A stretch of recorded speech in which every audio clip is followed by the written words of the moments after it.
Chocolate শব্দটি মাথায় আসার সাথে সাথে সুন্দর একটি মিষ্টি স্বাদ মাথায় ঘুরপাক খায়।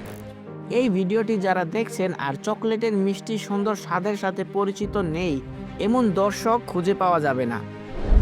বেলজিয়াম, সুইজারল্যান্ড কিংবা মার্কিন যুক্তরাষ্ট্রের মতো উন্নত দেশগুলো থেকেই বেরিয়ে আসে সুস্বাদু চকলেট, কিন্তু এই মিষ্টি চকলেটের সুন্দর মোড়কের কোথাও এর পিছনে লুকিয়ে থাকা দারিদ্র্য, শিশুশ্রম, অপমৃত্যুর খোঁজ পাওয়া যাবে না। চকলেট শিল্পের প্রধান কাঁচামাল কোকোয়া বীজ। এটি উৎপাদনের পেছনে আছে আফ্রিকার ক্ষুদ্র চাষিদের সংগ্রাম, সুলভ শ্রমের জন্য শিশু পাচার, নব্যদাসত্ব, মধ্যস্বত্বভোগী ক্ষমতাবান কোম্পানির দাম নিয়ন্ত্রণের দুষ্টু চক্র। এই চক্র চাহিদা, মজুদ আর দামের নিয়ন্ত্রণ করে সূক্ষ্মভাবে চাষিকে বঞ্চিত করে।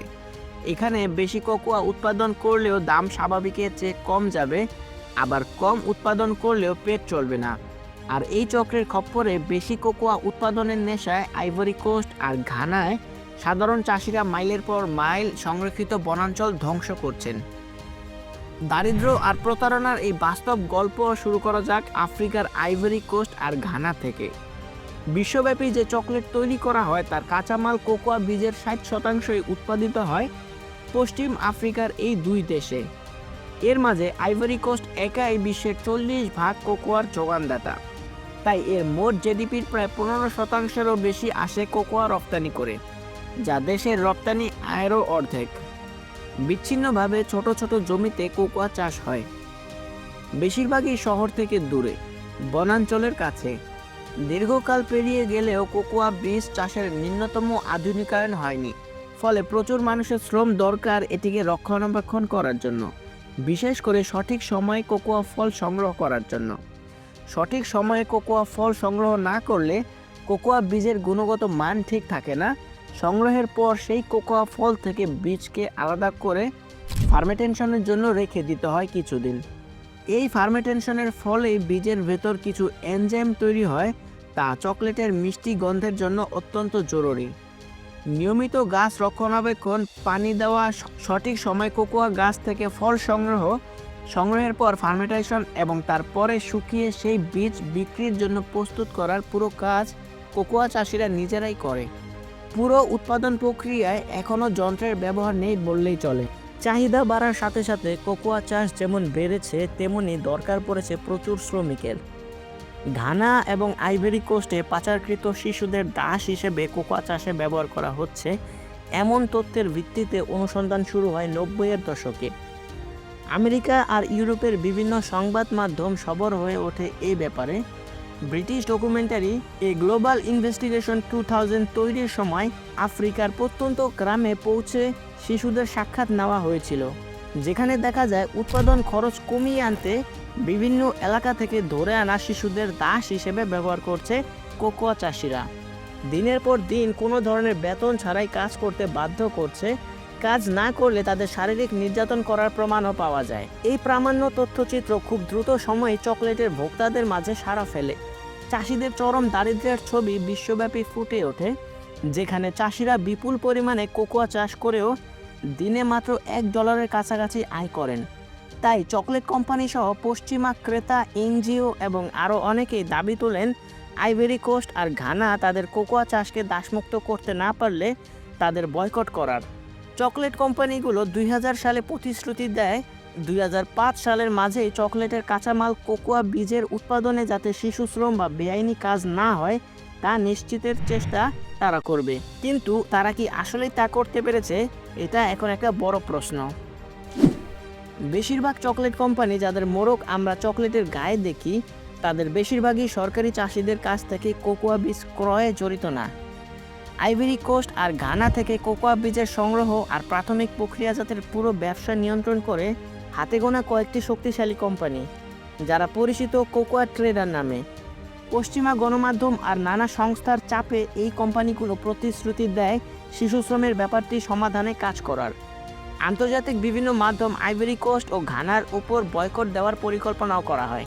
এ ধরনের বয়কট এড়াতে আইভরি কোস্ট এবং ঘানা কিছু ব্যবস্থা নেয়, বিশেষ করে কোকোয়া বীজের সার্টিফিকেশনের ব্যবস্থা করে, যেখানে জানা যাবে কোন এলাকা থেকে কোকোয়া বীজ আসছে, সেটি শিশুশ্রম এবং সংঘাত মুক্ত কিনা, চাষিদের কাছে টাকা যাচ্ছে কিনা। তবে কোকোয়ার বাজার আফ্রিকা থেকে সরে যাওয়ার ভয়ে সাধারণ চাষিরাও এখন অনেকাংশে পশ্চিমা গণমাধ্যমের সামনে মুখ খুলতে নারাজ। তবে পরিবারকে সাহায্য করার সুবাদে এখনও লক্ষ লক্ষ শিশু কিশোর সরাসরি কোকোয়া চাষের বিভিন্ন ধাপে জড়িত। বেশিরভাগ ক্ষেত্রেই আইভরি কোস্ট আর ঘানার প্রত্যন্ত এলাকায় বিচ্ছিন্ন চাষিরা কোকোয়া বীজের চাষ করেন। একটি কোকোয়া গাছ থেকে গড়ে 1 কেজি বীজ পাওয়া যায়। একজন চাষি এক মৌসুমে গড়ে 20-30 কিংবা 40 কেজি বীজের যোগান দিতে পারেন। কোকোয়ার দাম নির্ধারণ হয় লন্ডন কিংবা নিউ ইয়র্কের বাজারে। আইভরি কোস্ট আর ঘানা তাদের স্থানীয় চাষিদের জন্য আন্তর্জাতিক মূল্যের সাথে সমন্বয় করে ঠিক করে দেয় ফার্ম গেট প্রাইস। কিন্তু যেহেতু চাষিদের সাথে রপ্তানিকারকদের সরাসরি যোগাযোগের কোনো অবকাঠামো নেই এই দেশগুলোতে, তাই একদম তৃণমূল থেকে রপ্তানিকারক পর্যন্ত পৌঁছাতে কম হলেও 7 থেকে 8 বার হাত বদল হয়। কৃষকের কাছ থেকে গ্রামে গ্রামে ঘুরে পিস্টুয়ার বা বীজ সংগ্রাহক ট্রাক কিংবা মোটর বাইকে করে 5 থেকে 7 টন পর্যন্ত বীজ সংগ্রহ করে। বীজ সংগ্রাহকরা সাধারণত তাদের চেয়ে সবচেয়ে বড় গ্রাহক কিংবা বেশিরভাগ সময়ই কোঅপারেটিভ বা কন্ট্রাক্টরের কাছ থেকে টাকা ধার নিয়ে বীজ সংগ্রহ করে। তারা বিপুল পরিমাণে বীজ পৌঁছে দেয় কোঅপারেটিভের গুদামে। কোঅপারেটিভগুলো সাধারণত শহর কেন্দ্রিক, বেশিরভাগই ব্যক্তি মালিকানায় পরিচালিত। এই কোঅপারেটিভগুলো ব্যাংক থেকে ঋণ নিয়ে কিংবা বড় কোনো রপ্তানিকারকের কাছ থেকে ধার করে বীজ কেনার কাজটি করে থাকেন। প্রাথমিক ধাপে সকল প্রকার ট্যাক্স, কাগজপত্রের বিষয়াদি থেকে শুরু করে সার্টিফিকেশনের কাজকর্ম করে। কৃষক বা বীজ সংগ্রাহকদের বেশিরভাগই সার্টিফিকেশনের মারপ্যাচে বোঝে না। প্রত্যন্ত এলাকায় ছোট ছোট চাষিদের কাছ থেকে বীজ সংগ্রহ ব্যবস্থা পর্যবেক্ষণ করে তাদের সার্টিফিকেশন দেওয়ার মতো অবকাঠামো নেই আইভরি কোস্ট কিংবা ঘানার। পাশাপাশি চাষি কিংবা বীজ সংগ্রাহকরা জটিল কাজকর্মের হিসাবে যেতে রাজি না।